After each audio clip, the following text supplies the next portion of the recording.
hoje a gente vai começar a estudar radioatividade. Então, radioatividade nada mais é quando a gente tem um núcleo instável. Então, tudo na natureza tende a caminhar para a estabilidade. Então, os núcleos instáveis, eles começam a emitir partículas e radiação a fim de se tornar estável. Então, ele pode emitir partícula alfa, partícula beta e também emitir radiação gama. Então, a primeira partícula que a gente vai estudar é a partícula alfa. Então, a partícula alfa ela é semelhante ao átomo de hélio. Por quê? A partícula alfa ela tem 4 de massa e 2 de número atômico. A velocidade da partícula alfa é relativamente baixa, 30 mil km por segundo. Então, ela não causa prejuízos para o ser humano. Então, basta alguns centímetros de ar ou uma folha de papel para parar a partícula alfa. Então, ela não tem tanta energia assim para causar prejuízos para nossas células. Então, por exemplo, se a gente pegar um átomo de urânio, o urânio, como a gente sabe, ele é radioativo, porque ele é instável. Então, ele emite partículas. Então, se o urânio emitir uma partícula alfa, o que vai acontecer? Ele vai perder 4 de massa e vai perder 2 de número atômico. Ou seja, ele vai perder 2 prótons e 2 nêutrons.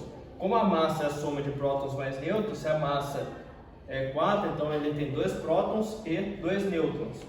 Então, se o urânio perdeu 2 prótons e 2 nêutrons, ele vai se transformar nesse elemento químico aqui. Então, ele vai decaindo e assim ele vai perdendo prótons e nêutrons pela radiação, pela partícula alfa. Então você acaba se transformando em outro elemento químico, como a gente vai olhar na tabela periódica ali. Então, se ele perdeu 2 prótons, ele volta 2 casas na tabela periódica. Isso também é conhecido como lei de Soddy. Então, um elemento que tem o número de massa e o número atômico. Se ele emite uma partícula alfa, ele vai perder 4 de massa e 2 de número atômico. Agora, se a gente está falando de uma partícula beta, já é muito mais energética do que a partícula alfa. Se a gente for olhar a velocidade, é praticamente 90% da velocidade da luz. Então, ela é muito rápida, então ela tende a ter mais energia. Ela consegue penetrar até 2 centímetros na nossa pele, então pode causar alguns prejuízos. Então, a partícula alfa, ela, a partir de estudos, viram que ela é semelhante a um elétron.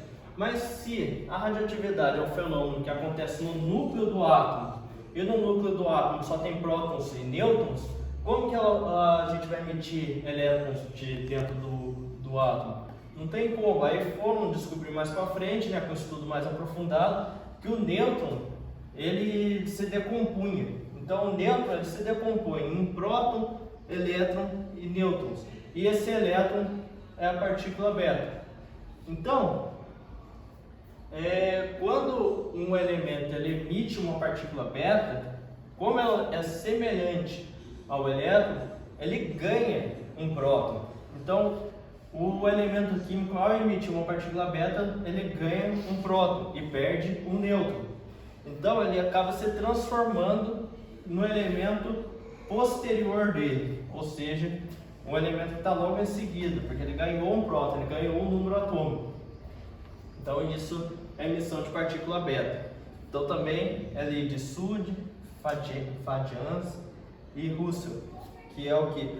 Um elemento que tem uma determinada massa e um determinado número atômico, ao emitir uma partícula beta, vai ganhar um próton a mais e vai perder um nêutron. Então, vai se transformar no elemento posterior dele. E por último, a radiação gama. A radiação gama, ela acontece simultaneamente a emissão de partícula beta e a emissão da partícula alfa. Então, a radiação gama, como o nome diz, não é uma partícula, é uma radiação eletromagnética. A velocidade é 300 km por segundo, que nada mais é do que a velocidade da luz. Então, a radiação gama, ela tem muita energia. Então, ela é muito prejudicial ao ser humano.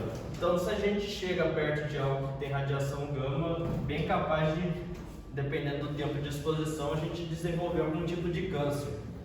Então, por exemplo, se um urânio, por exemplo, ele está emitindo uma partícula alfa, simultaneamente ele vai emitir a radiação gama. E se tiver também emitindo uma partícula beta, simultaneamente ele vai estar emitindo a radiação gama. Então a radiação gama ela não é uma partícula, é uma radiação que é emitida junto com as partículas alfa e gama.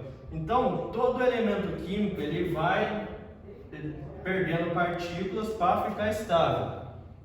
Então a partir disso a gente define que o elemento ele tem um tempo de meia-vida, que é o quê? O tempo necessário para que a massa do elemento caia pela metade.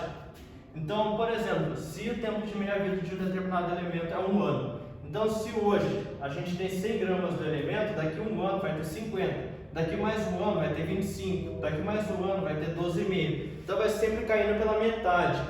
Por isso que se chama de tempo de meia-vida. Então todos os elementos radioativos ele tem um tempo de meia-vida, que é o quê? O tempo que ele vai levar até que todo o núcleo do elemento seja consumido e ele se torne estável. Claro que essa radiação não é da noite para o dia, senão a gente não ia conseguir encontrar elementos radioativos na natureza. Porque todos os elementos que a gente tem na Terra, por exemplo, foi formado a partir de estrelas. Se a radiação fosse instantânea, a gente não ia encontrar urânio, não ia encontrar nenhum desses elementos radioativos na natureza. Então é um processo que leva tempo. Então, dependendo de quão radioativo é um elemento, mais rápido ele pode decair ou mais devagar. Então, se a gente pegar aqui, por exemplo, o criptônio, ele demora 1,3 segundos para decair. Então, a cada 1,3 segundos a massa dele cai pela metade. Agora, o urânio, ele demora 4,5 vezes 10 a nona anos. Então, a cada 4,5 vezes 10 a nona anos, cai pela metade a massa dele, que tem aqui na Terra. Por exemplo, se quando a Terra surgiu, tivesse 100 gramas de urânio aqui na Terra, hoje em dia tem 50, por exemplo. Então, tempo de meia-vida é isso. Então, se a gente quiser calcular quantos tempos de meia-vida passou para uma determinada massa, a gente pega a massa que a gente tem é igual a massa do início dividido por 2 elevado a x. X é quantos tempos de meia-vida foi. Se for 1, divide a massa por 2. Se for 2 tempos de meia-vida, a gente vai dividir por 4. 3 tempos de meia-vida por 8 e assim por diante, porque aqui é uma potenciação. E também a gente pode fazer um processo artificial. Em vez de deixar o elemento radioativo emitir partículas, a gente pega um elemento que é estável e bombardeia ele com partículas alfa, partículas beta, que é o que acontece no acelerador de partícula, por exemplo. Então a gente acaba formando um outro elemento químico a partir de bombardear os elementos que já existem em partículas alfa e beta. Por exemplo, se a gente pegar o nitrogênio, bombardear ele com partícula alfa, a gente vai formar o oxigênio e mais um próton. Então é isso que acontece. Um dos pioneiros no bombardeamento de partículas para formar um novo elemento radioativo, por exemplo, foi Marie Curie, que até ganhou o prêmio Nobel, acho que do século XIX, 1900 e alguma coisa, 19 não, 20. Pessoal, tudo bem?